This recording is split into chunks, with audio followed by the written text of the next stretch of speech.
Hello, this is Shattered Truth. Today I'm going to tell you about the crazy neighbor I had to deal with. Subscribe to the channel, let's begin.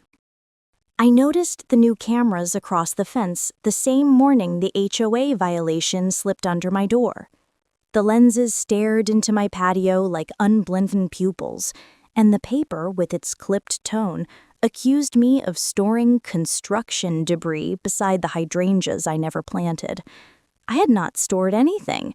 I stood barefoot on the concrete, phone in my hand, heartbeat steady at first and then not, watching a small red light flicker on the nearest camera.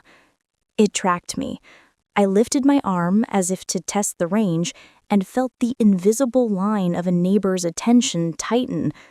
That's when I understood the next months of my life would not be about living. They would be about surviving the person 10 feet away. I didn't know his name yet. I didn't know the rules of the game or how far he would go. I only knew that the first letter would not be the last, and the gaze from the fence would not blink. The quiet between houses turned sharp. I felt it catching on the corners of my routine the way fabric snags on a nail. Every movement suddenly had an audience and a consequence. So I began to record.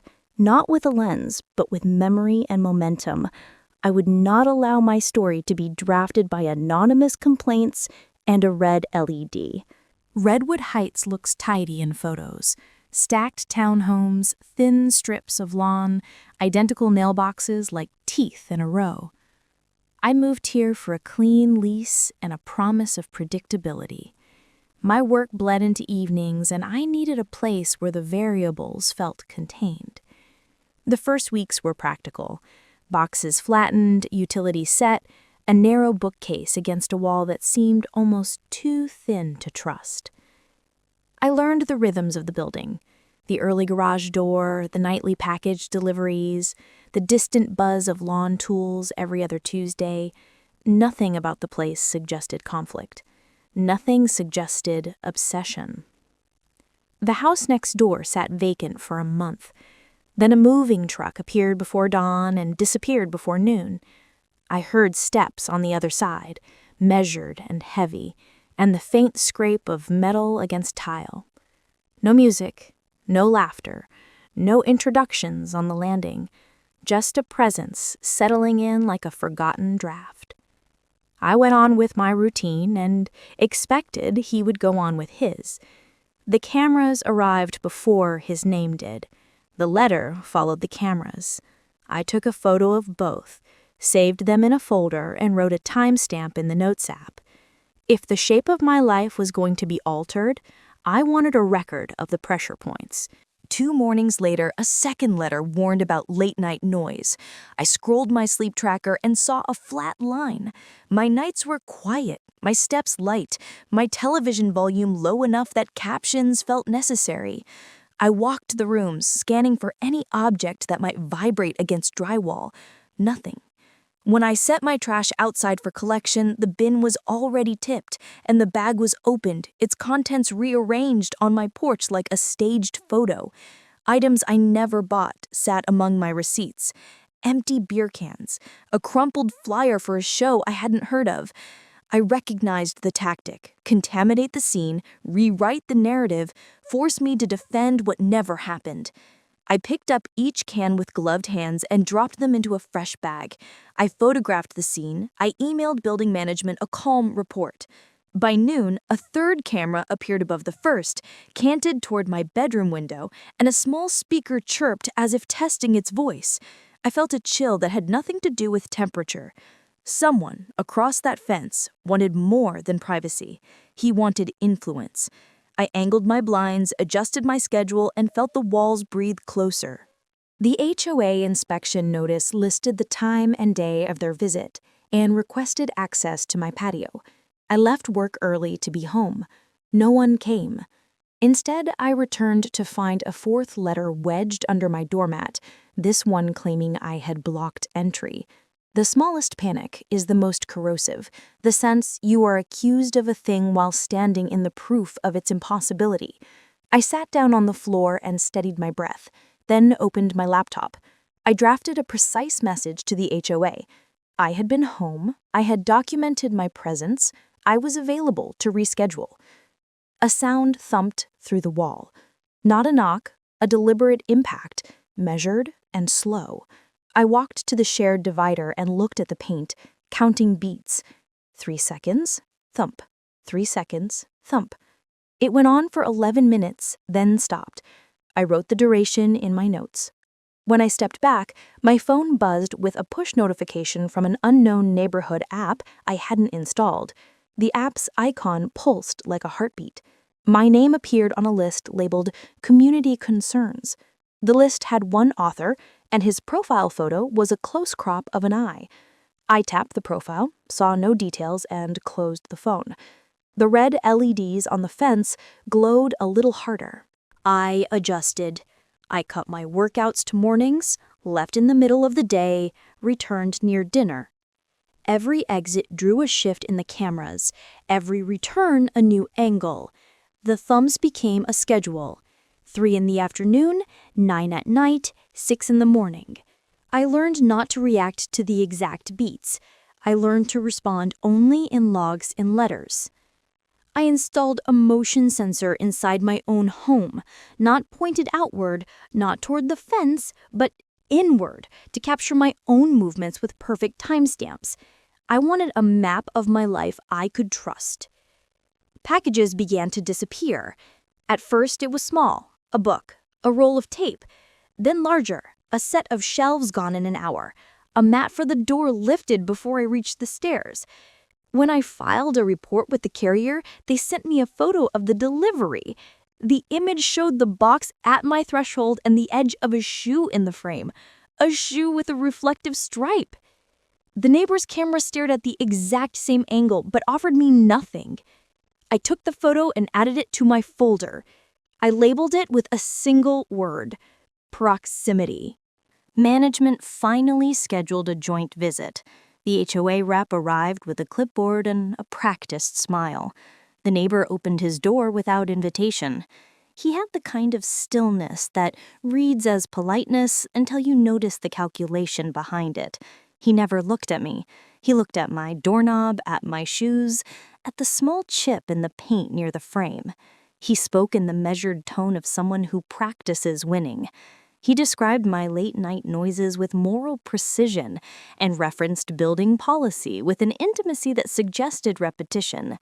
The HOA rep nodded at intervals that didn't match the content. I stood in my doorway with my phone and my logs. I kept my voice flat and my sentences unadorned. I listed deliveries, durations, timestamps, and the times I was provably out of the house. I mentioned the cameras and the red LED. The neighbor smiled at the word red as if it were an accusation he could disprove by calling it infrared. He gestured toward the fence and called his installation a safety measure. He used the phrase, "for everyone," as a sealant. The HOA rep looked relieved to hear it. We walked to my patio. The rep peered at non-existent debris and wrote nothing. He thanked us both for engagement, as if the conflict itself were a civic service. When they left, another notification arrived from the neighborhood app. My name had a new tag, non-compliant. I changed tactics. If he wanted to draft me into his narrative, I would refuse the role. I stopped reacting to his rhythms. I started to build my own. I set reasonable routines and documented them like a proof. I saved every notice and replied only once, with concise accuracy. I bought a small whiteboard and mounted it inside the closet to track dates, times, and outcomes. I separated facts from feelings and watched the line between them harden into something I could use. The pressure spiked anyway. One evening, I returned to find my porch plant shredded and a note taped to the pot with no words, just a thin black line drawn across the center like a horizon. The cameras blinked. I stood very still, then bent and removed the tape carefully, keeping the adhesive intact, and sealed the note in a Ziploc. I labeled it and slid it into a folder. This was not anger. This was collection. The distinction saved me. It gave me a job to do when the room felt too narrow. The building scheduled a security audit after a spate of complaints from other units. I watched from my window while a contractor examined the exterior lights and badge readers. The neighbor followed him at a distance, hands in his pockets, head tilted to listen. When the contractor stepped away to take a call, the neighbor approached a wiring box near the mailroom and lifted the cover with the casual confidence of a person who believes he is part of the structure. He pressed his fingers inside, adjusted something I couldn't see, and closed it. An hour later, the audit email hit my inbox. The system had passed inspection. I stared at the line that said no anomalies detected and felt the certainty of an unseen hand.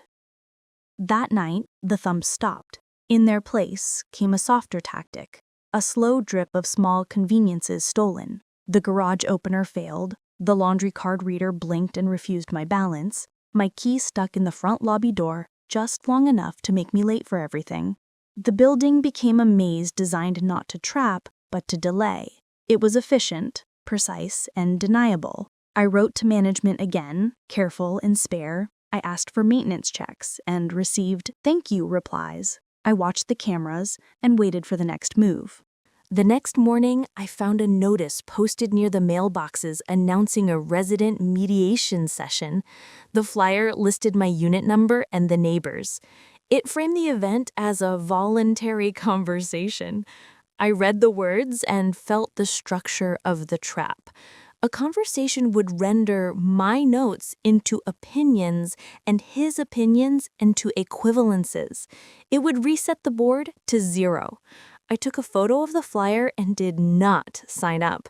Instead, I requested all communication in writing and asked for a copy of any complaint filed against me.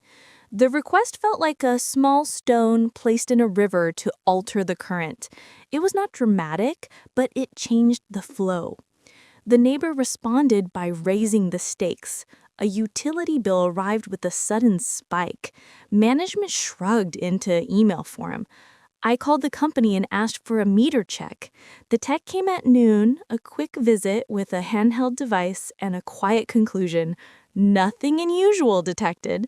I looked at the neighbor's window and watched the blind tilt half an inch. My pulse settled into a tight rhythm. He wanted me busy. He wanted me exhausted enough to accept any frame he offered. I decided to move faster than him. I filed a police report without adjectives. I stated facts and provided times. I included photos, app screenshots, and the strange note with the black line. I didn't accuse. I requested a record. The officer's questions were careful, and I answered them with the same care. When I closed the door, I felt the first clean breath in weeks. Not relief, structure. I had a case number, a timestamp, and a place to put the next thing. The next thing arrived at 3:12 a.m. The motion sensor inside my living room pinged, not from outside movement, but from light. A square of brightness crawled along the wall as if reflected from a lens. I stood at the edge of the hallway and watched a circle of white rove across the bookshelf and stop on the spine of a notebook. It trembled, then steadied, then snapped away. The cameras outside did not blink. The reflection had come from inside his house, through his window, through mine. A quiet act of reaching. I saved the sensor log and wrote the time in block letters on the whiteboard. Sleep did not return, but purpose did. At dawn, I walked to the leasing office with a folder and a steady voice. I asked to see the community manager and sat in the waiting chair with my hands flat on my knees. When she arrived, I laid out the timeline without commentary. I showed the red LEDs in the fence, the letter cadence, the manipulated trash, the flyer, the audit moment at the wiring box, the email with the single word, non-compliant, the utility spike, the reflection of light at 3:12 a.m. I did not say harassment. I said pattern. I did not say fear. I said ongoing interference. People respond to language that makes action simpler. The manager's face changed when the word pattern entered the room. She asked for copies. I had them. She asked if I had spoken to him. I said I had requested all communication in writing. She asked if I would attend a mediation session. I said the record should be complete without unrecorded conversations. She nodded in a way that suggested relief, not skepticism. She promised to review the documents and to escalate. At noon, maintenance arrived at the wiring box. This time they came with the manager and a locksmith. They opened it, photographed, and replaced the lock core. I watched from my window as the neighbor emerged from his door and stood at the edge of his porch, casual and watchful. He raised his hand in a gesture that could be a wave or a claim. No one waved back. The locksmith finished and pocketed the old core. The manager wrote something on her clipboard and did not look at him. The cameras on the fence were suddenly too bright in daylight. The next week reoriented under the weight of process. The HOA sent a measured email stating that anonymous complaints would no longer trigger inspections without corroboration. Management installed new exterior lighting and repositioned the community cameras toward the mailroom and parking lot, not at individual patios. The neighborhood app dissolved my profile page after I submitted a formal request under its own terms. The list of community concerns lost its most active author. The building's rhythms returned to their original shape, minus one element: the thumps. The neighbor's stillness changed. Where it had been a quiet projection of certainty, it became a static crackle of thwarted intent. He stood at his window longer, blinds half-kilted, profile visible in slivered sections. He shifted the angles of his fence cameras, then shifted them again. He began to leave at odd hours with a backpack and return empty-handed. Packages no longer disappeared from my door. The utility bills flattened. The garage opener worked on the first press. The laundry card reader greeted me with a balance that finally stuck. The maze dissolved. I kept my routines. I logged less, but did not stop. The whiteboard held a final week of notes that started to look like a clean exit ramp instead of a barricade. One evening, as I folded a blanket on the couch, a small envelope slid under my door. It made a whisper I'll remember without assigning it any poetry. I walked over, picked it up, and opened it above the kitchen counter. Inside was a single printout, a still image from a camera feed showing my patio, time-stamped 6 weeks earlier, with a thin black line drawn across the middle. No words, the same marker, the same hand. I didn't keep it. I didn't need another artifact. I dropped it into a clear bag with a label and walked it to the leasing office. The manager took it without surprise. She had expected another move, and I had expected to deliver it. We were both doing our jobs now. The red LED on the neighbor's fence still glowed, but its power had shifted. It no longer felt like a stare. It felt like a signal no one was listening to. He moved out on a Friday. The truck arrived at 9, the load finished by noon. He carried each box with the same measured steps with which he had once adjusted the building to his will. No one came to help him. No one waved. When the truck door sealed, the cameras on the fence went dark in the same breath, as if they had only ever been an extension of his attention. I watched from my window until the truck turned out of the lot and disappeared. I didn't rush to reclaim joy. I didn't throw a party on the patio or pulled the blinds wide. I took the whiteboard off the closet door, erased the last line, and put it on a high shelf. The house felt honest in silence. I stood in the middle of the living room and felt a shape return to me that had been missing since the first letter. I can't name it without making it smaller. The mailbox held one last HOA notice that week, a generic update about landscaping. I left it on the counter and let it be exactly what it was, a piece of paper about shrubs. When I finally stepped onto the patio, without the instinct to glance at a lens, I didn't look over the vents. I looked down at the concrete, where the shadow of the camera housing had once sat like a coin on a table. The circle had softened and then disappeared. The place where the line had been was now just air. I didn't need a grand conclusion. I needed a straight one. So I chose it. I kept my home, and I kept my name, and I stepped back inside.